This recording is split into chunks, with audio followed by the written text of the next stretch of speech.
Good morning, students. Today we'll start with the fifth story of our book Flamingo. The name of the story is Indigo, and it is written by Louis Fisher. Louis Fisher was born in Philadelphia. He served as a volunteer in the British Army between 1918 and 1920. Fisher made a career as a journalist and wrote for the New York Times, the Saturday Review, and for European and Asian publications. He was also a member of the faculty at Princeton University. The following is an excerpt from his book, The Life of Mahatma Gandhi. Means this book, this chapter, this story is taken from the book, The Life of Mahatma Gandhi. The book has been reviewed as one of the best books ever written on Gandhi by the Times Educational Supplement. When I first visited Gandhi in 1942 at his ashram in Sevagram in central India, he said, "I will tell you how it happened that I decided to urge the departure of the British. It was in 1917. Means this sentence is spoken by Mahatma Gandhi. He had gone to the December 1916 annual convention of the Indian National Congress Party in Lucknow. Means it was at that time when he was busy in meeting of Indian National Congress Party in Lucknow, and the year was 1916. There were 2,301 delegates and many visitors in the meeting. During the proceedings, Gandhi recounted, a peasant came up to me looking like any other peasant in India, poor and emancipated. Means during that meeting, he received a peasant from India and said, "I am Rajkumar Shukla." The peasant introduces himself as Rajkumar Shukla. "I am from Champaran," and he was from Champaran district of Bihar, "and I want you to come to my district." Gandhi had never heard of the place. It was in the foothills of towering Himalayas near the kingdom of Nepal. Bihar is near Nepal. Under an ancient agreement, the Champaran peasants were the sharecroppers. Means all the peasants of Champaran district were doing cropping in share with British landlords. That is why they are called the sharecroppers.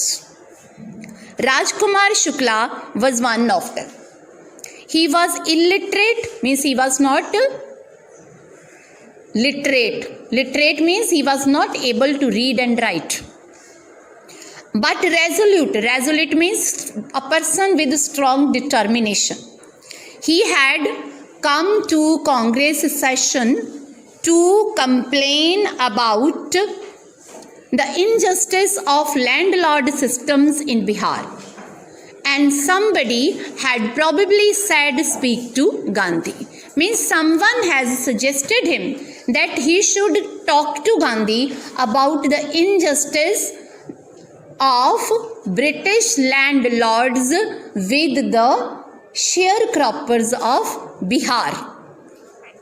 Gandhi told Shukla he had an appointment in Kanpur and was also committed to go to other parts of India. Shukla accompanied him everywhere. Gandhi told him that he had already a busy schedule, but Shukla followed Gandhiji wherever he went. Then Gandhi returned to his ashram near Ahmedabad. Shukla followed him to the ashram. For weeks he never left Gandhi's side. Means for many weeks he continued to follow Gandhi everywhere. Fix a date, he begged. Begged here means requested.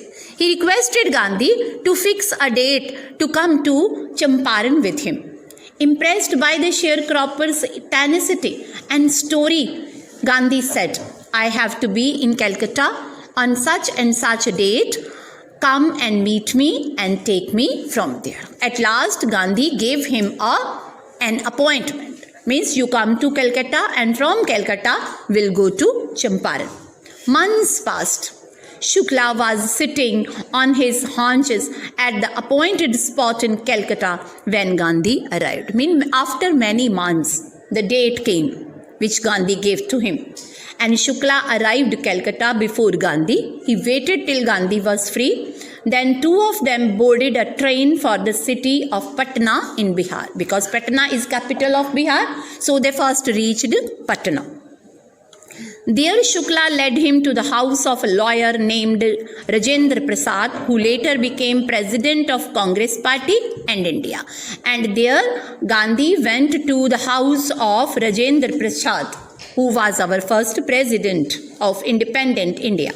Rajendra Prasad was out of town, but the servants knew Shukla as a poor yeoman. Yeoman means sharecropper, who pestered their master to help the indigo sharecroppers. The servants in Dr. Rajendra Prasad's house knew that Rajkumar Shukla was a sharecropper, and he had come to their master many times and requested him to help in the matter of sharecroppers and British landlords.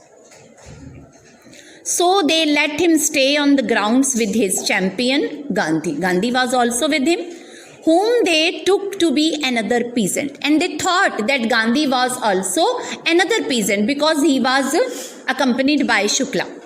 But Gandhi was not permitted to draw water from the well, lest some drops from his bucket pollute the entire source. Because at that time there was touchability, caste system in India. So Gandhi was thought to be a peasant, and he was not allowed to take water from the well. Because if an untouchable touch the water, the entire water body is thought to be polluted. How did they know that he was not an untouchable? But Gandhi was not an untouchable person. They thought him so. Gandhi decided to go first to Muzaffarpur, which was en route to Champaran. From Patna, he went to Muzaffarpur to obtain some complete information about conditions that then Shukla was capable of imparting. He wanted to get the complete information about the case. So he went to Muzaffarpur. He accordingly sent a telegram to Professor J.B. Kriplani of the Arts College in Muzaffarpur. There was an acquaintance of Gandhi living in Muzaffarpur, and he was J.B. Kriplani, whom he had seen at Tagore's Shanti Niketan school. The train arrived at midnight, 15 April 1917. Kriplani was waiting at the station with a large body of students. Gandhi stayed there for 2 days in the home of Professor Malkani. Professor Malkani is another person who also lived in Muzaffarpur. And Gandhi stayed with Professor Malkani, a teacher in government school. Malkani was a teacher in government school, while Kriplani was a college professor. It was an extraordinary thing in those days, Gandhi commented, for a government professor to harbor a man like me, because Gandhi was fighting for freedom. So the government employees, whether college professors or school teachers, they were not allowed to give shelter to the freedom fighters.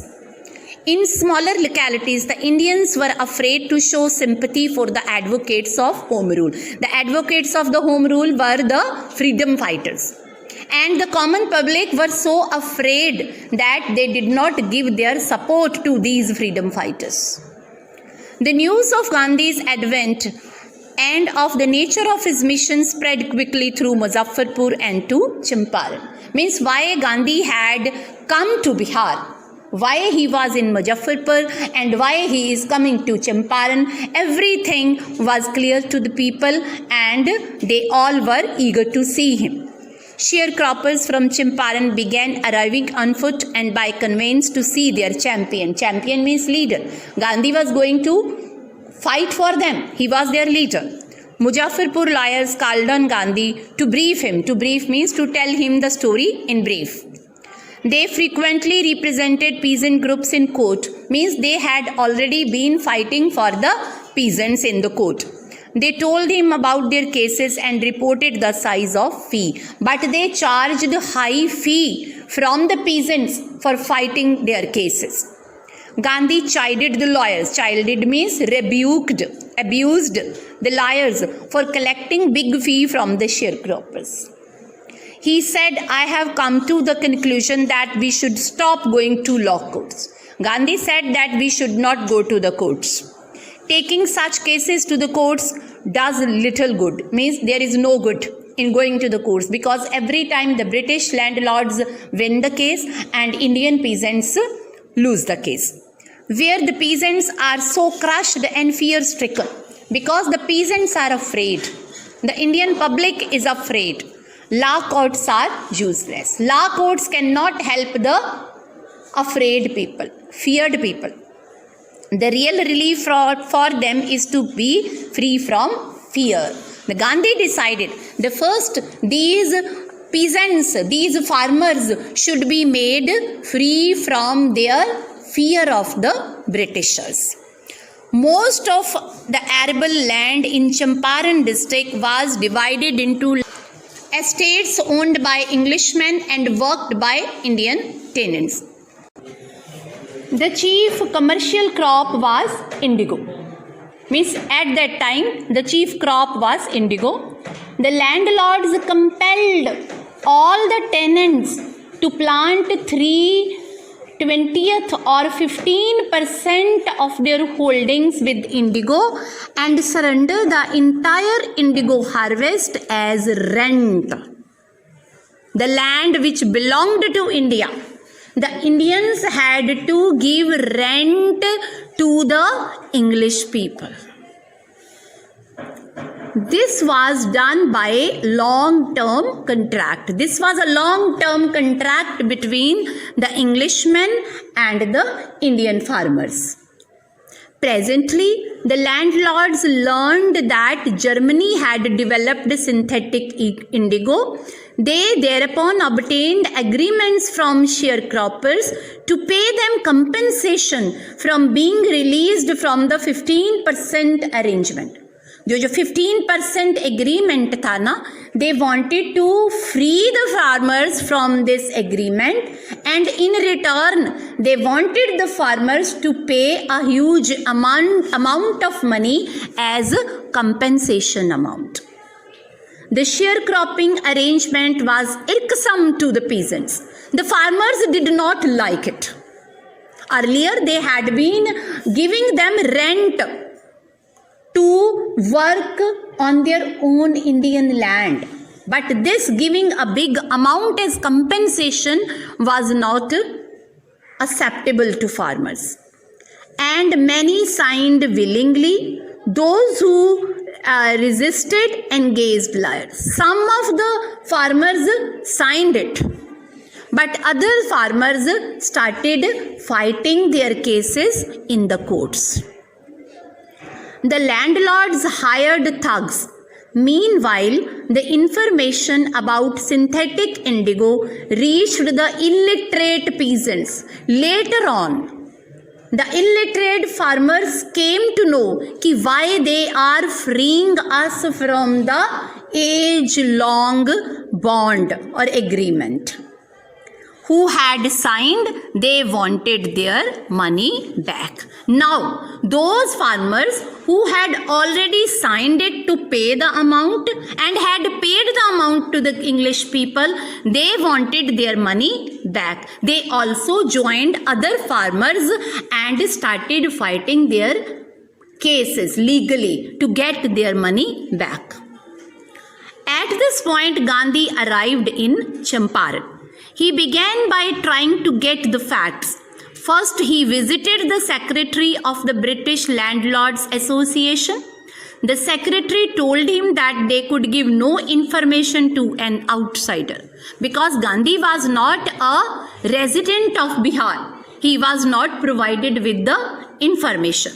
Gandhi answered that he was not outsider, means he was in India and he was fighting the case of Indian peasants. What if they are the peasants of Bihar? Bihar is a part of India. Next, Gandhi called on British official commissioner of the Tirupati division in which Champaran district lay. The commissioner, Gandhi reports, proceeded to bully me and advised me forthwith to leave Tirupati. When he met the commissioner advised Gandhi to leave Champaran, to leave Bihar, to go back, not to fight the case of peasants. Gandhi did not leave, but Gandhi did not come back. Instead, he proceeded to Motihari. He went to Motihari, the capital of Champaran. Several lawyers accompanied him. At the railway station, a vast multitude greeted Gandhi. Multitude means people, crowd. He went to a house and using it as headquarters continued his investigations. A report came in that a peasant had been maltreated in a nearby village. There he got the message that the peasants are ill-treated by the English police. Gandhi decided to go and see. The next morning he started out on the back of an elephant. He had not proceeded far when the police superintendent's messenger overtook him and ordered him to return to town in his carriage. Gandhi complied. The messenger drove Gandhi home, where he served him with an official notice to quit Champaran immediately. Means Gandhi was given a written notice from the court to leave Champaran. Gandhi signed a receipt for the notice and wrote on it that he would disobey the order. But Gandhi took the notice and he wrote on the receipt, I disobey the civil law. So this was the first Indian movement that was called later Civil Disobedient Movement. In consequence, Gandhi received a summons to appear in the court next day. And when he told that he would disobey the civil law, he was called in the court. All night Gandhi remained awake. He telegraphed Rajendra Prasad to come from Bihar with influential friends. He sent instructions to the ashram. He wired a full report to the Viceroy of India, who was then the English person. Morning found the town of Motihari black with peasants, means peasants from all over the Bihar and even other parts of the country gathered there, came there. They did not know Gandhi's record in They did not know how Gandhi helped in South Africa.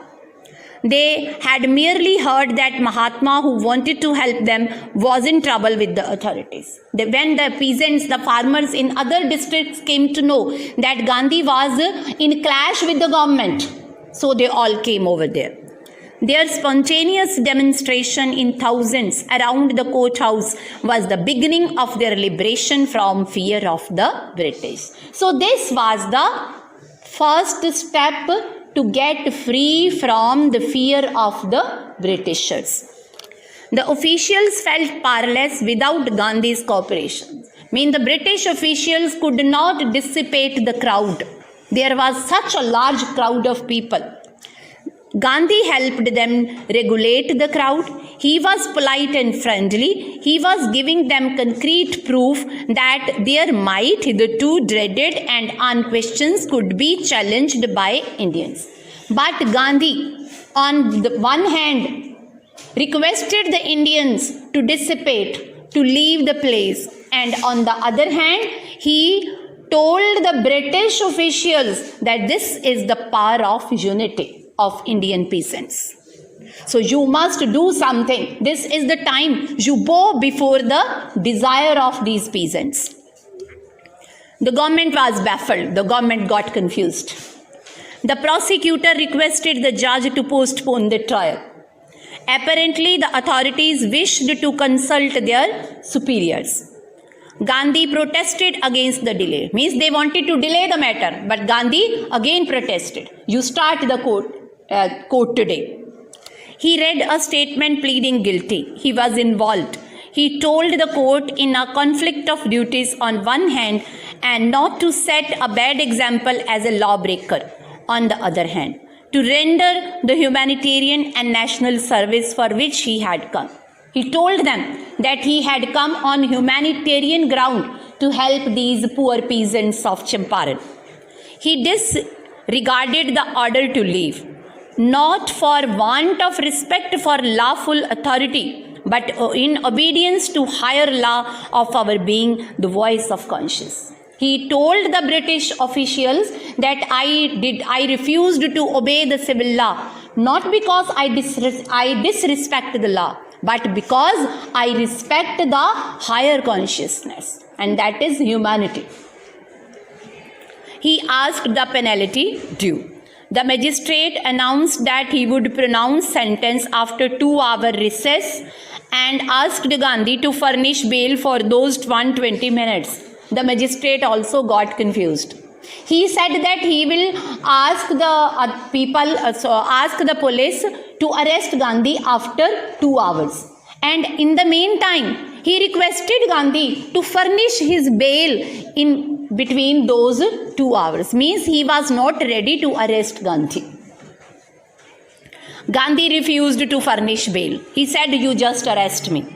The judge released him without bail, and at last the judge could not arrest Gandhi.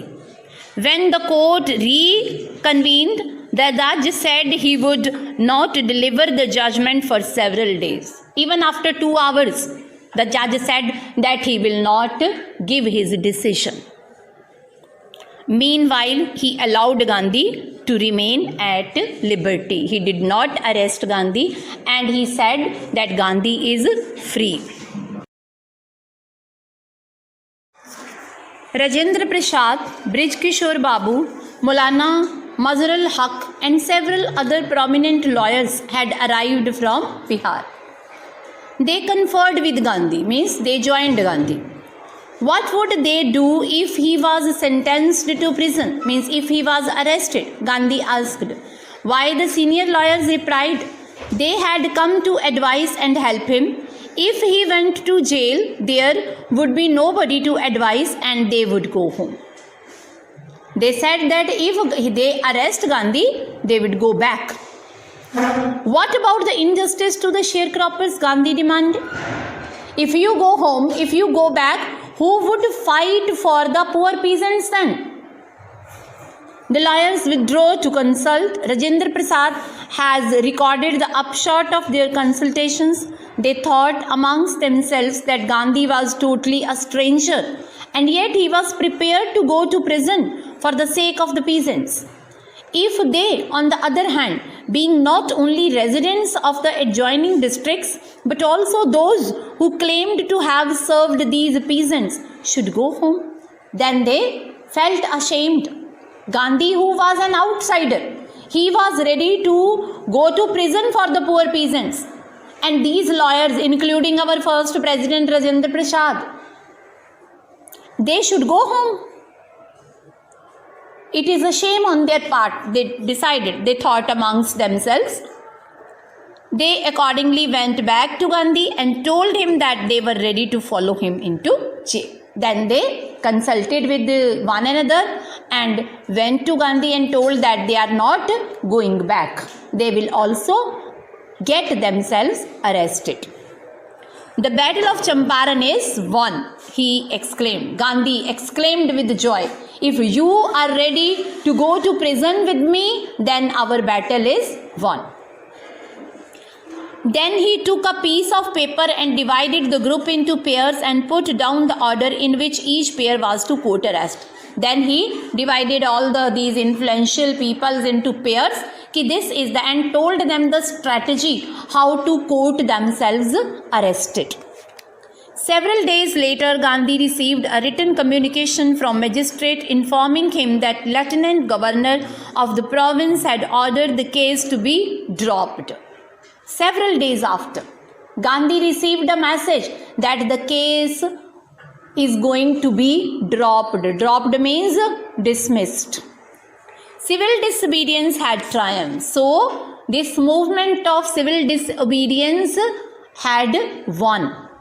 The first time in modern India, and this was the first instance in India that public unity and civil disobedience and congregations of public was a winner.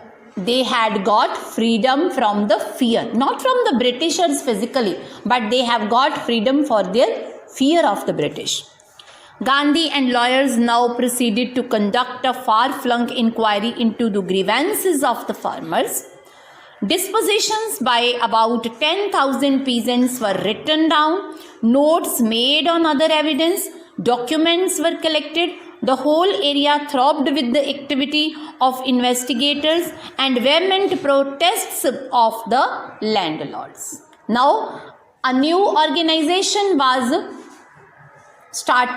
going to start their work. There were proper investigation into the case.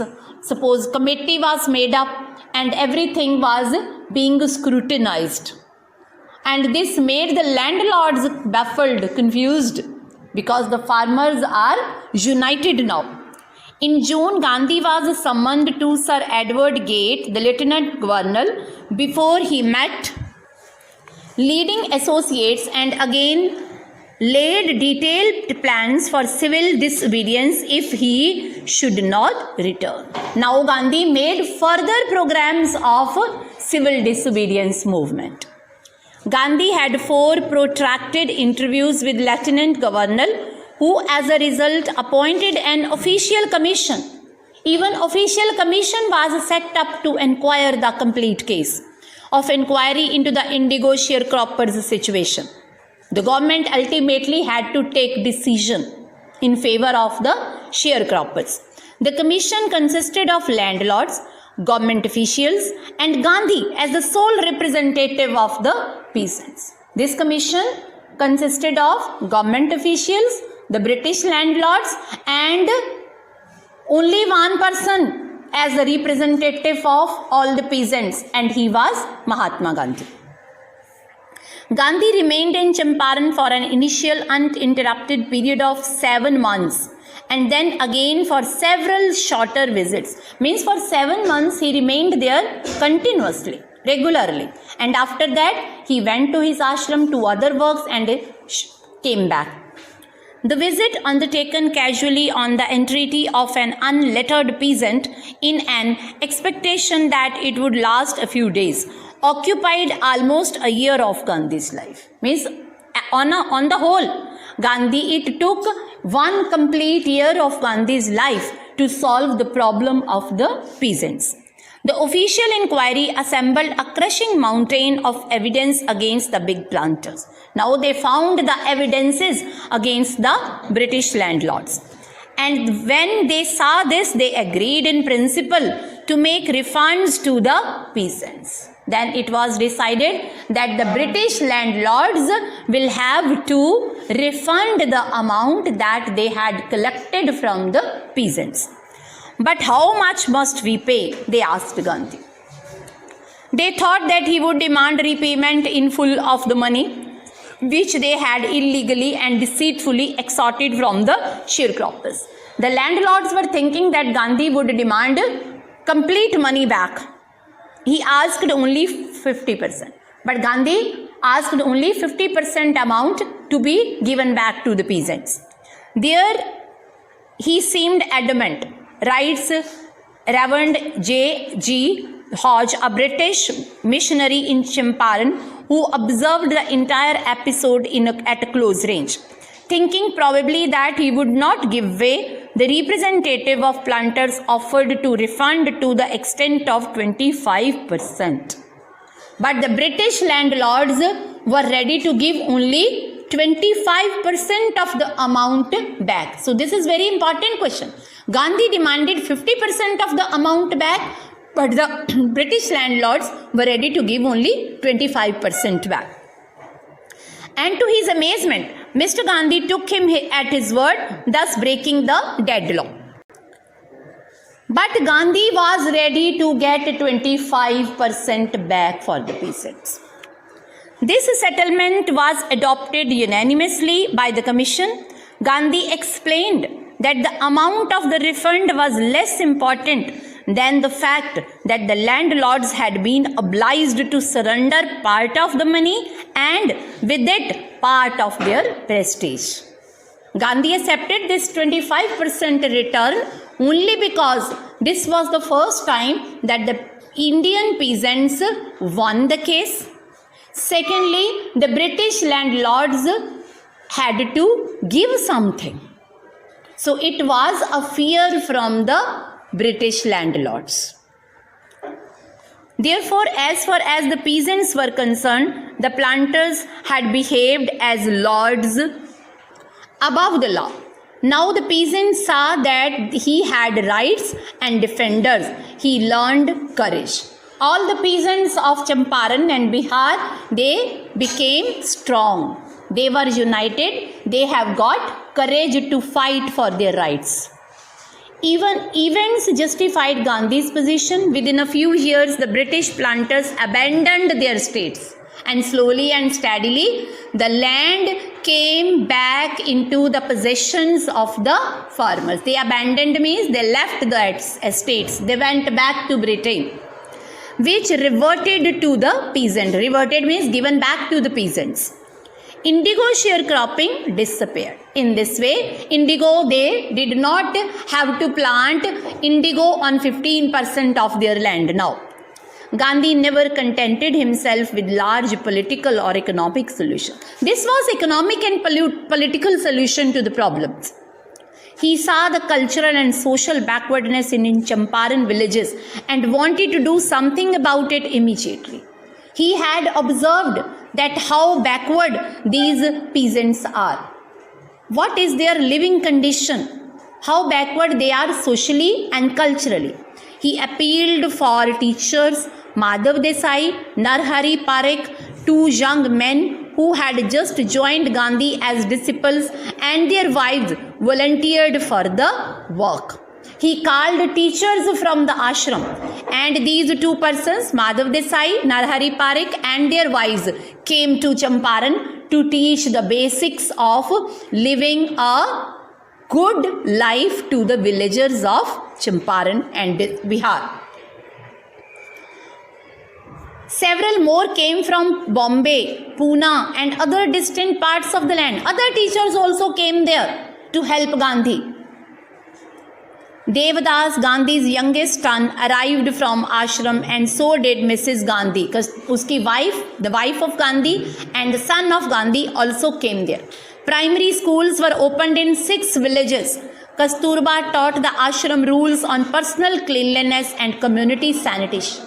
Kasturba became the teacher of personal cleanliness, personal hygiene, and community sanitation. And different primary schools were opened in 6 villages of Champaran. Health conditions were miserable in the villages. Gandhi got a doctor to volunteer his services for 6 months. A doctor came to help. 3 medicines were available: castor oil, quinine, and sulfur ointment. Anybody who showed a coated tongue was given a dose of castor oil. Anybody with malaria fever received quinine plus castor oil. Anybody with skin eruptions received ointment plus castor oil. These 3 medicines were available, and people were served with these medicine according to their physical conditions, problems, or ailments. Gandhi noticed the filthy state of women's clothes. Women used to wear very dirty clothes.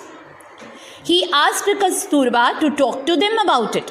One woman took Kasturba in her hut and said, "Look, there is no box or cupboard here for clothes. Means I have no other dress to wear. That is why my dress is immensely dirty. How to wash it and what to wear? The sari I am wearing is the only one I have." This was the condition of the poor peasants in Champaran before independence. During his long stay in Champaran, Gandhi kept a long distance watch on ashram. Means he stayed in Champaran for a long time. Earlier he had already spent 1 year, and he continued to stay there even after that. But he used to visit his ashram and take care of that ashram also. He sent regular instructions by mail and asked for financial accounts. Once he wrote to the residents that it was time to fill in the old latrine trenches and dig new ones, otherwise the old ones would begin to smell bad. means drainage system. Trenches means the drainage system. He got that repaired also. The Champaran episode was a turning point in Gandhi's life. So, completely, as a whole, if we look into it, it was a turning point in the life of Gandhi. From a lawyer, from a political leader, he became the Mahatma for the poor peasants. This was the incident that made him Mahatma Gandhi. What I did, he explained, was a very ordinary thing. Means even then, after helping so much, he said, I have not done anything. It is a very common thing. It is very ordinary thing. I declared that British could not order me about in my own country. He declared that the British people cannot order the Indians in India now.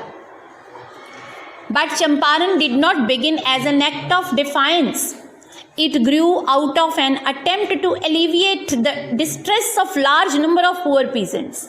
Means the Champaran episode is not only a political defiance, but it is an attempt made by Mahatma Gandhi to decrease the problems of the poor peasants of Bihar. This was the typical Gandhian pattern. This was the style of Gandhi. He worked for the people. His politics were intertwined with practical day-to-day problems of millions. His was not a loyalty to abstractions. It was a loyalty to living to human beings. Means, though he was a political leader, though he was the head of the Congress, even then he was ready to serve to the poor people. This was his style of working. In everything Gandhi did, moreover, he tried to mold a new free Indian who could stand on his own feet and thus make India free. He made Indians free first, then India became free. Indians were made free from the fear of the British. Early in the Champaran action, Charles Freer Andrews, the English pacifist who had become a devoted follower of Mahatma, came to bid Gandhi farewell before going on a tour of duty to Fiji Islands. Means one Englishman came to Mahatma Gandhi. He was very staunch disciple of Mahatma to bid him farewell. Gandhi's lawyer friends thought it would be a good idea for Andrews to stay in Champaran and help them. Gandhi's friends asked Gandhi to take help from Andrews. Andrew was willing if Gandhi agreed. Andrew was also willing to stay there with Gandhi and help the poor peasants. But Gandhi was vehemently opposed. But Gandhi did not like this idea. He said, you think that in this unequal fight, it would be helpful if we have an Englishman on our side? Means he was not ready to take help from an Englishman. This shows the weakness of your heart. It means if an Englishman helps us, it means we are not strong enough. The cause is just and you must rely upon yourselves to win the battle. Means we all Indians should depend on our own strength to win the battle. Battle of what? Battle for freedom. You should not seek a prop in Mr. Andrews because he happens to be an Englishman. Means you should not take help of Mr. Andrews. He had read our minds correctly, Rajendra Prasad comments, and we had no reply. Gandhi in this way taught us a lesson of self-reliance. In this way, Gandhi taught all the congressmen, all the political leaders, there was only one party at that time, and they taught them to become independent, self-dependent. Self-reliance means self-dependent. Self-reliance, Indian independence and help to sharecroppers were all bound together. So in this way, Gandhi helped the sharecroppers. He won the confidence of the people and he taught the people, poor peasants of India, to become courageous and independent, self-reliant.